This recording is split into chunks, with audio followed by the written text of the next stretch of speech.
আলবাদ Irfan, inspector Irfan হাকিম। তুই কি ভেবেছিস তুই? দেশে আইন শৃঙ্খলা নেই, পুলিশ নেই দেশে। স্যার স্যার দেখুন না স্যার, আমার সাইকেলটা স্যার কি অবস্থা করে দিয়েছে।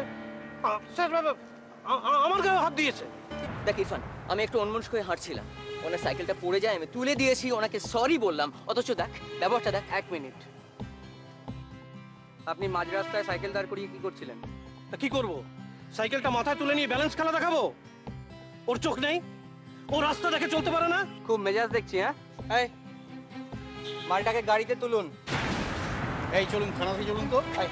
এই দাঁড়ান, থানা দেখাচ্ছে। থানা? আপনি জানেন আমি কে?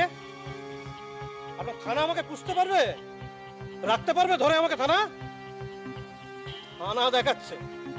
চলুন চলুন, কোথায় যাবো? চলুন চলুন। আপনি সাইকেলটা নিয়ে আসুন। হ্যালো হ্যালো হ্যালো হ্যালো, জয়বাবু আমি। ভাবখানা দেখো, যেন সুপারস্টার ওকে বিয়ে দিয়েছে। হ্যাঁ বল। জয়বাবু, আরে একটা 2 পয়সার ইন্সপেক্টর, ও আমাকে থানায় তুলে নিয়ে এসছে। বাঁচা গেছে। কি? তাহলে কি এলাকায় আপনার ফান্ডাবাজি কমে গেল নাকি?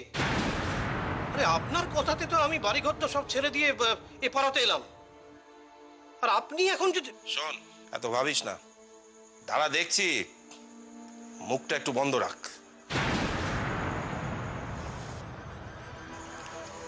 জীবনটা জীবনটা মস্ত বড় জোক রে সন্দীপ।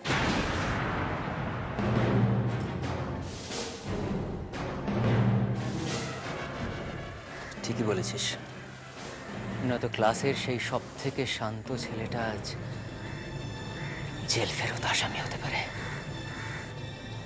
মানে? এ অনেক লম্বা গল্প, পরে বলবো। না না না না, আমি শুনবো কি হয়েছিল। এই ইরফান, ওটা পরে বলবো। এক্ষুনি শুনবো, বল। আচ্ছা, মুশকিলে পড়লাম। আচ্ছা শোন, একটা নার্সিং হোমে কাজ করতাম, বুঝলি?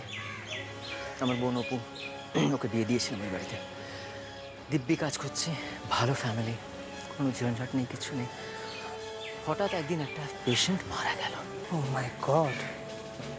আচ্ছা, নার্সিং হোমটা কাদের রে?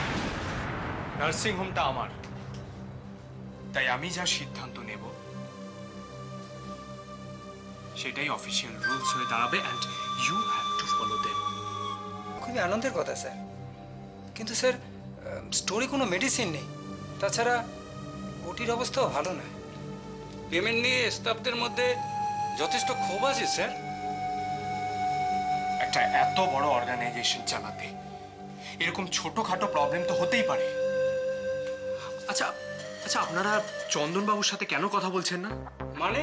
এখন উনি নার্সিং হোমের সমস্ত কিছু দেখাশোনা করছেন। কিন্তু স্যার, এতে কোনো কিন্তু নেই, এতে কোনো কিন্তু নেই। এই নার্সিং হোমের ভালো মন্দ সমস্ত কিছুই আমি আর চন্দন বাবু দেখব। এতে তৃতীয় কারোর কোনো গুরুত্ব নেই। কি হলো? Please continue. অপর্ণা সম্পর্কে যে নোংরা কথা বলতে পারে, সে পারে না এমন কোনো কাজ আছে কি? তার মানে অপুর হাজবেন্ড সমস্যা না, সমস্যা হলো ওর ফ্যামিলি, তাই তো? তা তো বটে, কিন্তু কিছু করার তো নেই রে ইরফান। হাজার হোক ওরা অপুর শ্বশুরবাড়ির লোক। তাই বলে তুই দিনের পর দিন সমস্ত মুখ বুঝে সহ্য করে যাবি? আর কি করবো বল, কি করবো আমি? তুই তো জানিস আমার 3 বোনই আমার শক্তি রে। বুঝেছি, মানুষ স্পেসে পৌঁছে গেলেও মিত্রবাড়ির কোনো হেলদোল নেই। ক্লাস 5-এ ফেলে আসা নাড়ুটা সে একই রকম আছে, সাতটার পাল্টায়নি। ঠিক তাই, ঠিক তাই।